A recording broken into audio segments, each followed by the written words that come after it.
Hello प्यारे बच्चों, सभी को नमस्कार। तो एक बार फिर से आज का वीडियो में आपका बहुत बहुत स्वागत है।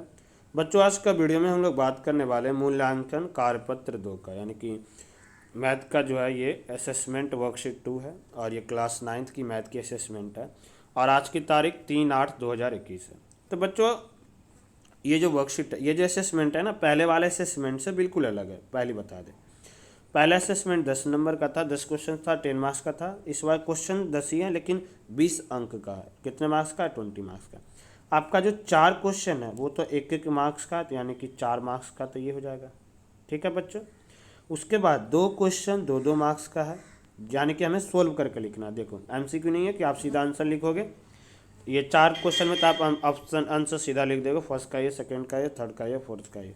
ठीक है। बट बाकी में आपको आंसर करना पड़ेगा। तो 2 2 2 इंटू 2, ये 4 मार्क्स का, तो ये हो गया। उसके बाद 4 क्वेश्चन 3 मार्क्स का है, तो कितने नंबर का हो गया? 12 नंबर का। तो टोटल देखो, 12 4 16, 4 20 हो गया। क्वेश्चन देखो, 4 2 नंबर ऑफ क्वेश्चन काउंट करो स्टूडेंट्स, तो 4 2 6 4 10 हो गया। ठीक है। तो ये आपका वर्कशीट का क्वेश्चन रहने वाला है। तो इसे हम पूरी अच्छी तरह से सोल्व करेंगे और थोड़ा समझाएंगे, तो वीडियो जो है लेंथी हो जाएगा। इसलिए देखो, अब 2 तरह का स्टूडेंट्स होते हैं। एक तो चाहते हैं सिर्फ आंसर हमें करें, नहीं समझने से मतलब है। एक होता नहीं, हम थोड़ा पहले समझे फिर करें। तो वैसे बच्चे जो चाहते हैं सिर्फ हम आंसर करें, तो उनके लिए देखो हम क्या करते हैं। पहले हम स्क्रीन स्क्रॉल कर देते हैं। एक बार आप लोग फटाफट स्क्रीन शॉट ले लेना और उसके बाद आंसर कर लेना, ताकि बाद में आप बच्चों को डिस्टर्ब नहीं करो, जो बच्चे समझने वाले हैं। ठीक है, कमेंट्स वगैरह करके उन्हें प्रॉब्लम ना हो ताकि। तो देखो, हम सबसे पहले स्क्रीन स्क्रॉल कर देते हैं अगर आप आंसर जानने में सिर्फ इंटरेस्टेड है तो। अदरवाइज आप लोग थोड़ा हमारे साथ साथ समझ सकते हैं। ठीक है। ये ऑप्शन है, पहला का सी, दूसरे का डी, तीसरे का बी, चौथा का बी। ठीक है। ये क्वेश्चन नंबर 5 का आंसर है। 5 क्वेश्चन में थोड़ा और आगे सोल्व भी कर लेना बच्चों। यहाँ से लिख देना 3x + 5 = 50 है ना, यहाँ से लिख देना 3x = 50 - 5, यानी कि 3x = क्या आ जाएगा? 3x = 45। तो x की वैल्यू क्या आ जाएगा? 45/3। तो काटोगे तो x की वैल्यू क्या आ जाएगा बच्चों? 15। ठीक है। तो राजू की वर्तमान आयु 15 वर्ष होगा। तो आप लोग ऐसे लिखना पूरा 5 क्वेश्चन में। ठीक है। 5 के बाद देखो, आपका नीचे 6 क्वेश्चन का ये आंसर दे रखा है। थोड़ा ये बड़ा कि इसलिए क्योंकि दोनों का हमें क्या लिखना था? गुण लिखना था, वर्ग का गुण और समांतर चतुर्भुज का गुण। ठीक है बच्चों। उसके बाद हमें 7th का है। ये आप लोग हम स्क्रॉल करते जाएंगे, जब वीडियो को हम समझाएंगे तो वहाँ से आप लोग समझ सकते हैं कैसे आया है। फिलहाल आपको आंसर लिखना है तो सीधा स्क्रॉल कर लेते। ये 8 का है आंसर। ठीक है। उसके नीचे 9 का आंसर है। ठीक है स्टूडेंट्स, 9th का है, उसके नीचे 10th का आंसर होगा, उसके नीचे 10th का आंसर है। ठीक है। तो उम्मीद करते पहले तो आप लोग को जो है, जो ऐसे बच्चे थे कि जिन्हें सिर्फ आंसर हमें करना था, उसके लिए तो ये हो गया। अब हम वैसे स्टूडेंट्स जो पूरे समझना है उन्हें के लिए हम समझा रहे हैं, तो थोड़ा साथ आप लोग देना, बिल्कुल नहीं होना है फ्रस्ट्रेट कि थोड़ा लेंथी वीडियो हो गया कैसे करेंगे, क्योंकि नंबर ऑफ क्वेश्चन ज़्यादा है, सोल्व भी करना है, तो हमें उसके अकॉर्डिंग थोड़ा लेंथ बढ़ जाएगा, क्योंकि मैथ का ये वर्कशीट है। ठीक है स्टूडेंट्स। पहले हम देखो वर्कशीट की क्वेश्चन की बात करें तो हमें एक स्टडी केस क्वेश्चन दे रखा है, जो कि ये पता है पिछले एग्जाम में से ही ऐड हुआ। स्टडी केस क्वेश्चन क्या होता है बच्चों? केस आधारित प्रश्न में ये होगा बच्चों कि आपका एक कुछ ऊपर टॉपिक्स दिया होगा, कुछ क्ल्यू दिया होगा आपको, और उसी से रिलेटेड आपका एमसीक्यू क्वेश्चंस होंगे जो आपको सोल्व करके आंसर देना होता है। ये बोला शहर एक का एक पार्सल कुरियर का लागत दिया हुआ है। पहला दे रखा है कि 80 प्रति किलोग्राम है, यानी कि आप 1 kg पार्सल भेजते हैं तो 80 रुपीज़ लगेगा, और 10 रुपये एक निश्चित पिकअप सेवा शुल्क है। निश्चित पिकअप सेवा शुल्क मतलब ये हुआ कि आपको एक निश्चित फिक्स देना ही देना है, चाहे कितना कितना ही kg पार्सल क्यों नहीं ले जाओ, आपको जब वहाँ से वो पिकअप करेगा कोरियर को, तो 10 रुपये आपको क्या है? देना ही देना है। आ रहा है बच्चों समझ में? यहाँ तक उम्मीद करते हैं यहाँ तक आपको समझ में आ रहा होगा। अब मान लो कोई आप 1 kg कोरियर भेजते हैं तो आपको कितना पैसे देना पड़ेगा इस हिसाब से? 80 रुपीज़ तो आपको चार्ज, प्लस ये 10 रुपीज़ फिक्स है, कितना भी पैसा है 10 रुपये देना ही है। ठीक है। तो 90 रुपीज़ दे रहे होंगे ये। अगर जो 2 kg है तो फिर भी 80 × 2 + 10, यानी कि 160 + 10, 170 रुपये। तो 10 तो लगेगा ही बाद में।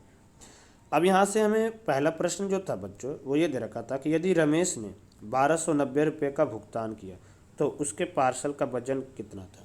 तो 1290 कैसे दिया होगा? पहले तो 10 रुपया पिकअप चार्ज दिया होगा ना, बाद में तो हम वेट निकालेंगे। तो पहले 1290 को माइनस कर देंगे 10 से, तो आ जाएगा 1280 रुपये। कितना आ गया बच्चों? 1280 रुपये। अब 1280 आ गया, ये तो 1280 रुपये जो आया, अब इसमें से वजन के हिसाब से दिया होगा, तो 1 kg का वजन का कीमत 80 रुपये है, तो 1280 रुपये में कितने kg जाएगा? तो 1280 को हम लोग 80 से डिवाइड कर देंगे, 0 से 0 कट गया, 8 1 जा 8, 4 बच गया, 8 6 जा 48, तो कितना आ जाएगा बच्चों? 16 kg। कितना आ गया? 16 किलोग्राम। तो पहला का आंसर क्या आ जाएगा बच्चों? पहला का आंसर कितना आ जाएगा? सी हो जाएगा। पहला का आंसर क्या आ जाएगा बच्चों? सी। तो देखो यहाँ पे हम पहला का आंसर क्या है? सी लिख रखे हैं, ठीक है।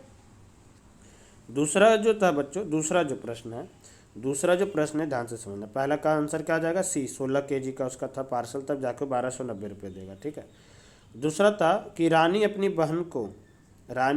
बहन को कुरियर द्वारा पार्सल भेजना चाहती है। यदि पार्सल का वजन 200 ग्राम है तो कुरियर शुल्क क्या लगेगा? अब पार्सल का वजन 200 ग्राम है, देखो हमारा जो पार्सल का वजन की कीमत दे रखा है वो केजी में दे रखा है, ग्राम में नहीं दे रखा है। तो पहले हम ये 200 ग्राम को केजी में करेंगे, तो 1000 से डिवाइड कर देंगे, इतने केजी आ गया। अब हमें पता है 1 kg का इतना है, तो जितने भी केजी है उसको 80 से मल्टीप्लाई कर दो, 0 से 0 कट गया, 0 से 0 कट गया, 0 से 0 कट गया। ये तो 16 रुपीज़ आया उसका वजन के हिसाब से, बाकी उसका 10 रुपये तो फिक्स लेगा ही लेगा ना।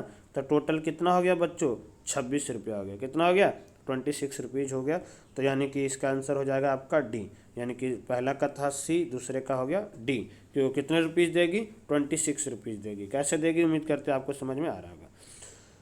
तीसरा जो प्रश्न था स्टूडेंट्स कि इकबाल, राजू और राहुल करीबी दोस्त हैं, तीनों आपस में दोस्त हैं। तो राहुल के जन्मदिन पर इकबाल ने उसे एक फ़ोटो फ्रेम भेजा और राजू ने उसी का एक शतरंज सेट भेजा। फोटो फ्रेम का वजन शतरंज के सेट से 4 किलोग्राम ज़्यादा था, ठीक है। यानी कि राहुल जो है, तो इकबाल ने अपने पार्सल में कोरियर करने के लिए राजू को कितना अधिक भुगतान किया, ठीक है। तो एक फ़ोटो फ्रेम राजू ने जो था वो शतरंज भेजा, ठीक है। और ये तो दोनों कितना ज़्यादा भेजेगा? तो देखो 4 kg वजन ज़्यादा है तो 4 kg का ज़्यादा पैसा दिया होगा, क्योंकि 10-10 फिक्स चार्ज तो दोनों दिया होगा ना। तब ये 4 kg किलोग्राम ज़्यादा था तो 4 kg का ही तो ज़्यादा देगा, तो 4 गुने 80, 320 रुपये ज़्यादा दे रहेगा। आप लोग इसे एक एग्जाम्पल से भी समझ सकते हैं कि मान लो उसका 1 kg वजन था, एक का 1 kg वजन था और दूसरे का 4 kg ज़्यादा, यानी कि 5 kg वजन था। तो जब 1 kg का ये कितना पैसे दे रहा होगा? 80 + 10, 90 रुपये दे रहा होगा। और ये 5 kg का कैसे दे रहा होगा? 80 गुने में 5 + 10, तो ये 410 रुपये दे रहा होगा। तो ये कितना ज़्यादा देगा? इससे माइनस करो, 320 ही आ गया। तो आप ऐसे भी समझ सकते हैं, हम डायरेक्ट बता ही दिए थे। तो तीसरे का आंसर क्या होगा बच्चों? बी हो जाएगा। चौथा जो था स्टूडेंट्स, फोर्थ, पूजा अपने भाई को कुरियर से राखी भेजती है। उसकी राखी का वजन 150 ग्राम है। अगर उसने कुरियर के मालिक को 100 रुपये दिए तो कुरियर का मालिक उसे कितने रकम वापस करेगा? कितना उसे वापस देगा? पहले तो हम निकाल लेते हैं कि इसकी कुरियर का पैसा कितना हुआ होगा, उसे 100 से माइनस कर देंगे। वही 150 दिए रखा है ग्राम में, तो इसे 1000 से डिवाइड कर देंगे बच्चों, तो ये आ जाएगा केजी में, गुने में 80, बाद में 10 प्लस कर लेंगे, 0 से 0, 0 से 0 गया, 5 के टेबल में 3 पे गया, 5 के टेबल में 2 पे गया, 2 के टेबल में 4 पे गया। तो ये तो 12 रुपीज़ हो गया इसका वैसे कुरियर का वजन से, और 10 रुपये फिक्स चार्ज तो लेगा ही लेगा, तो 22 रुपये हो गया। कितना हो गया? 22, ठीक है। तो अब 22 हो गया, और ये 22 रुपीज़ तो इसका होगा कुरियर का चार्ज, लेकिन ये 100 रुपये तो कितना वापस करेगा? तो 100 - 22, माइनस करो, 10 में से 2 गया 8, 9 में से 2 जाएगा 78, तो वो RS 78 रुपये यानी कि 78 रुपीज़ वापस करेगा। तो इसका आंसर बी हो जाएगा, ठीक है बच्चों। तो उम्मीद करते हैं पहला, दूसरा, तीसरा, चौथा आपको समझ में आ रहा होगा। कमेंट करके ज़रूर रिप्लाई करना। देखो आज का वीडियो जो, ताकि कितना यूजफुल है आपके लिए, क्योंकि हम लोग को भी मेहनत लगता है करने में। तो अगर जो आप कमेंट्स लाइक्स करते हो या हमें कुछ सजेशन देते तो हमें इम्प्रूव में अच्छा लगता है कि हमारी मेहनत बच्चों तक कितना पहुंच पा रहा है, इससे स्टूडेंट्स कितना बेनिफिट ले पा रहे हैं, ठीक है। तो प्लीज़ लाइक्स ज़रूर करना और कमेंट्स ज़रूर करें, आपका जो भी हो समझ में आ रहा है या नहीं आ रहा है। ओके स्टूडेंट्स, तब हम बात करने वाले हैं अगली प्रश्न का। प्रश्न जो है 5, क्वेश्चन नंबर 5 में दे रखा है कि निम्नलिखित में से राजू की आयु ज्ञात करने के लिए समीकरण के रूप में लिखिए। उसकी राजू की आयु भी ज्ञात करना, उसे समीकरण के रूप में लिखना भी है। तो राजू के पिता की आयु राजू के आयु से 3 गुने से 5 वर्ष अधिक है। राजू के पिता की आयु राजू के आयु के 3 गुने से 5 वर्ष अधिक है। तो राजू के पिता की आयु 50 वर्ष और राजू की आयु कितना है? 50 वर्ष है। तो कितना होगा राजू को? तो राजू का वर्तमान आयु क्या मान लोगे? एक्स, परसेंटेज जो है राजू का उसे क्या मान लोगे बच्चों? एक्स। यहाँ पे देखो हम लिख रखें कि मान लेते हैं कि राजू की वर्तमान आयु एक्स वर्ष है तो राजू के पिता की वर्तमान आयु क्या होगा बच्चों, 3x + 5 वर्ष होगा। प्रश्न के अकॉर्डिंग कि जो राजू, ये भी है राजू के पिता का या ये भी है 3x + 5 = 50। तो हल करेंगे बच्चों तो क्या आएगा, 3x = 50 - 5। तो 3x = क्या आ जाएगा बच्चों, 45। तो यहाँ से x का वैल्यू क्या आएगा स्टूडेंट्स, 45/3। तो यहाँ से x का वैल्यू कितना आ जाएगा बच्चों, 15। कितना आ जाएगा, 15। यानी कि राजू का वर्तमान आयु कितना होगा, 15 वर्ष का होगा। ठीक है बच्चों, तो उम्मीद करते हैं कि 5 क्वेश्चन समझ में आ गया होगा। 6 जो क्वेश्चन था बच्चों, उसमें हमें समांतर चतुर्भुज और वर्ग के गुण लिखने थे। तो समांतर चतुर्भुज क्या होता है, जिसके आमने सामने की भुजाएं बराबर और समांतर होती है। आप लोग चाहो तो डायग्राम भी बगल में बना लेना, नहीं बनाना है फिर भी कोई फर्क नहीं पड़ेगा। ठीक है, तो उम्मीद करते हैं समांतर चतुर्भुज का डायग्राम आपको समझ। विकर्ण एक दूसरे को समद्विभाजित करते हैं, आमने सामने की कोण बराबर होते हैं। ठीक है, वर्ग का गुण की बात करें तो वर्ग के चारों भुजा समान होता है, वर्ग के चारों कोण समकोण यानी कि अर्थात 90 डिग्री के होते हैं। वर्ग के दोनों विकर्ण समान होता है, ये जो डायगोनल्स होता है ना, ये बराबर होता है। ठीक है, वर्ग के दोनों विकर्ण एक दूसरे को समकोण पर समद्विभाजित करता है। यानी कि देखो जो डायगोनल्स होगा स्क्वायर का, एक तो ये दोनों इक्वल भी होगा, साथ साथ जब ये बाइसेक्ट करेगा तो 90 डिग्री पे बाइसेक्ट करेगा, 90 डिग्री पे, इस तरह से 90 डिग्री का कोण बनाएगा। इक्वल भी होता है, 90 डिग्री पे बाइसेक्ट भी करता है। ठीक है, तो उम्मीद करते हैं स्टूडेंट्स, उम्मीद करते हैं आपको समझ में आ गया होगा ये।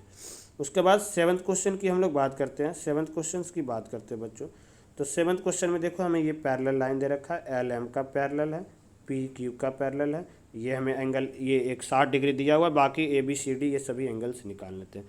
पैरेलल यानी कि समांतर रेखा से ये है क्वेश्चन आपका। ठीक है, बहुत ही आसान सा क्वेश्चन था और उम्मीद अच्छे से हम समझाएंगे और कोशिश करेंगे आपको समझाने का। थोड़ा देखो राइटिंग में अगर जो प्रॉब्लम्स होगा देखो हम बोल के, आप लोग हमारी आवाज़ पे ज़्यादा ध्यान देना। ठीक है, कि कहीं कहीं पे लेटर अगर जो नहीं समझ में आ रहा है तो आपको तो पहले हमें दिया गया क्या है कि एल एम का पैरेलल है, पी क्यू का पैरेलल है। ठीक है बच्चों, तो सबसे पहले हम देखो ये जो है था पी क्यू का पैरेलल लेते हैं, पी क्यू का पैरेलल है। ठीक है, और ये वाला ट्रांसवर्सल लेते हैं, तो ये दोनों एंगल कंजिक्यूटिव इंटीरियर एंगल बना रहा है, यानी कि कर्मगत अतः कोण। ये एंगल ए है और ये 60 था, तो ये दोनों कर्मगत अतः कोण बना रहा था। तो दोनों कर्मगत कोण क्या होता है, दोनों का योग 180 डिग्री होता है, यानी कि a + 60 = 180 डिग्री होगा। कंजिक्यूटिव इंटीरियर एंगल से दोनों लगातार एंगल बन रहा है ना, अंतः कोण याद होगा। ठीक है, तो ये प्लस था, इधर आके माइनस हो जाएगा, 180 - 60। तो एंगल ए कितना आ गया बच्चों, एंगल ए जो था स्टूडेंट्स वो आ गया, एंगल ए जो है वो आ गया 120 डिग्री। ठीक है बच्चों, उसके बाद देखो एंगल एक हम ना इसे यहाँ पे हम अपने तरफ से इससे एंगल 1 मान लिए। तो एंगल देखो अब ये यहाँ पे हम देखो लिख रखे हैं, मान लो पी पैरेलल क्यू ले रहे हो आप, ये पी पैरेलल क्यू और ये ट्रांसवर्सल लो, तो ये जेड बन रहा है, ये जेड बन रहा है, तो जितना ये होगा इतना ये होगा। एंगल एक किसके बराबर हो गया, एंगल एक जो है वो बराबर हो गया किसका स्टूडेंट्स, एंगल 1 = 60 हो गया। तो 1 इसलिए हम लिए क्योंकि अब देखो हम 1 से हम आराम से ये एंगल निकालते। अब देखो एंगल 1 निकल गया तो फिर ये जेड बन रहा था, एंगल एक बराबर होगा एंगल सी का, और एंगल सी बराबर हो जाएगा एंगल बी का। कितना आसान था ना। फिर तो इसीलिए हम देखो यहाँ पे कर रखे हैं कि क्या क्या ट्रांसवर्सल लाइन भी ले रखे हैं। ठीक है, तो सबसे पहले हम देखो क्या लिए थे, पी क्यू का पैरेलल है, आप लोग देख लेना। तो एंगल एक 60 का बराबर होगा एकांतर अतः कोण से। फिर जब एल एम का पैरेलल लेंगे तो एंगल एक बराबर होगा एंगल सी का एकांतर अतः कोण से ही। तो एंगल सी जो है वो 60 डिग्री हो गया। ठीक है बच्चों, उसके बाद आप वर्टिकली से करो, या एंगल एक बराबर एंगल बी, यही पैरेलल लोगे संगत कोण से हो गया, एंगल एक बराबर बी, तो बी भी 60 हो गया, तो बी 60 आया, सी 60 आया। ठीक है, उसके बाद एंगल ए बराबर था एंगल डी का, देखो बाहर एकांतर बहिष्ठ कोण अल्टरनेट एक्सटीरियर एंगल से, तो 120 डी का हो गया। देखो हम दिखाते हैं एकांतर बहिष्ठ कोण कैसे बन रहा था ये आप लोग देखो याद होगा। ये देखो लाइन पैरेलल है, तो एकांतर अतः कोण तो ये इसके होता था, बाहरी कोण मतलब एक ये लिए तो दूसरे इसके लाइन के इधर नहीं इधर वाला का। इससे आप देखो दूसरे मेथड से भी कर सकते थे, दूसरे मेथड तो सी + डी 180 होता, सी + डी 180 से कर सकते थे ना आप लोग, एंगल सी + डी। तो सी का वैल्यू अभी कितना आया था 60, तो 60 में से एक करेगा तो 120 आता है ऐसे भी। दूसरा मेथड ये था बच्चों, दूसरा मेथड ये था कि डी कैसे निकालते। तो डी कैसे निकालते, तो देखो पहले तो हम यहाँ से इसको कर दे एंगल 1 बराबर दिस एंगल, फिर ये इसके बराबर, या लीनियर पेयर से, तो ये सीधा एक आंतर वही इसको सबसे आसान लगा, अल्टरनेट टेक्सचर एंगल से ये हो गया। ठीक है स्टूडेंट्स, तो ये हो गया। तो उम्मीद करते हैं कि ये 7th प्रश्न भी आपको समझ में आया होगा। ठीक है, 7 के बाद जो था स्टूडेंट्स आपका दे रखा था क्वेश्चन नंबर 8 और 9।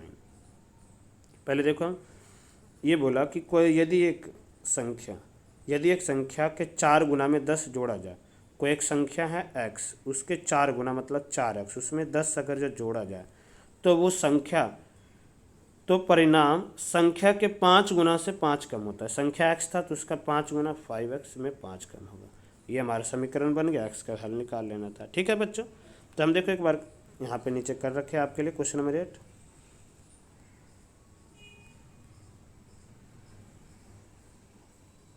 कि देखो वही था कि मान लेते हैं कि जो संख्या वो x है, और प्रश्न के अनुसार अकॉर्डिंग टू क्वेश्चन इसके 4 गुना में 10 जोड़ेंगे तो 4x प्लस 10, तो उसका परिणाम उसी संख्या के 5 गुना में 5 कम आता है, 5x माइनस 5। अब यहाँ से हल कर लेंगे तो पता है x को एक साथ रखते हैं, जो x फैमिली के है उसको एक साथ रखेंगे, प्लस 5x इधर आके माइनस 5x होगा। पहले हम इसको -5 है तो -5 ही लिखेंगे, इधर +10 इधर आके -10 हो जाएगा। तो 4x में से -5x करेंगे तो -x, -5 -10 -15, माइनस से माइनस कट गया, x की वैल्यू 15 आ गया। ठीक है बच्चों, तो उम्मीद करते हैं आपको समझ में आ गया होगा। Question number 8। क्वेश्चन नंबर 8 के बाद था देखो students question number 9। Question number 9 में देखो क्या था बच्चों, 9 में देखो हमें दे रखा है, 9 में दे रखा है कि भूमि का आयतकार भूखंड की लंबाई ज्ञात कीजिए यदि उसका क्षेत्रफल 336 मीटर स्क्वायर है और चौड़ाई 16 मीटर है। यानी कि एक इस तरह से रेक्टेंगुलर प्लॉट है, इसका हमें एरिया दे रखा है 336 मीटर स्क्वायर, और इसकी चौड़ाई भी दे रखा है 16 मीटर। तो लंबाई निकालना, तो लंबाई को हम x मान लेंगे, तो x गुने 16 336, तो यहाँ से 336 को 16 से डिवाइड कर देंगे, लंबाई आ जाएगा। तो अभी हम नीचे कर रहे हैं। ठीक है, हम दोनों क्वेश्चन एक बार पढ़ लेते हैं, बार बार स्क्रॉल नहीं करना पड़ेगा। एक वर्गाकार पार्क का क्षेत्रफल ज्ञात कीजिए जिसका परिमाप दिया हुआ है। परिमाप 320 मीटर है, तो पहले यहाँ से हम भुजा निकाल लेंगे, भुजा निकाल लेंगे तो यहाँ से क्षेत्रफल निकाल लेंगे फिर। ठीक है बच्चों, तो उम्मीद करते हैं ये भी समझ में आ रहा होगा। आंसर हम लोग अब करेंगे। देखो यहाँ पे हमें 9 क्वेश्चन में लिखा हुआ है कि आयतकार भूखंड का लंबाई मान लेते हैं x मीटर है, आयतकार भूखंड का चौड़ाई 16 मीटर है, आयतकार भूखंड का क्षेत्रफल 336 मीटर है। प्रश्न के क्या होता है, हम जानते हैं कि आयत का क्षेत्रफल क्या होता है, L गुने बी। तो L गुने बी कितना है 336, तो हमें L x है, B 16 है और 336 एरिया तो है ही। तो यहाँ से हम गुने में था 16, इधर आके x की वैल्यू जब निकालेंगे तो बट्टे में आ जाएगा, तो 336 बट्टे 16 करेंगे तो 21 मीटर आ गया। यानी कि भूखंड की जो लंबाई है कितना होगा, तो अतः देखो हम यहाँ पर लिख रखे कि आप लोग लिखोगे क्या कि अतः आयतकार भूखंड का लंबाई 21 मीटर होगा।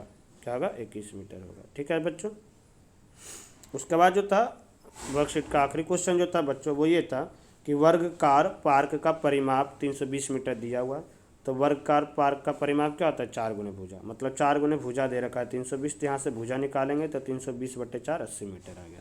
तो भुजा क्या आ गया 80 मीटर। हमें क्या निकालना था, क्षेत्रफल। याद करो ये क्वेश्चन आया था आपका वर्कशीट में, पिछले प्रीवियस वर्कशीट में आपका आया था, 10 या 9 वर्कशीट में आपका ये क्वेश्चन था। तो वर्गाकार का क्षेत्रफल क्या आता है बच्चों, भुजा का square, area of square side into side.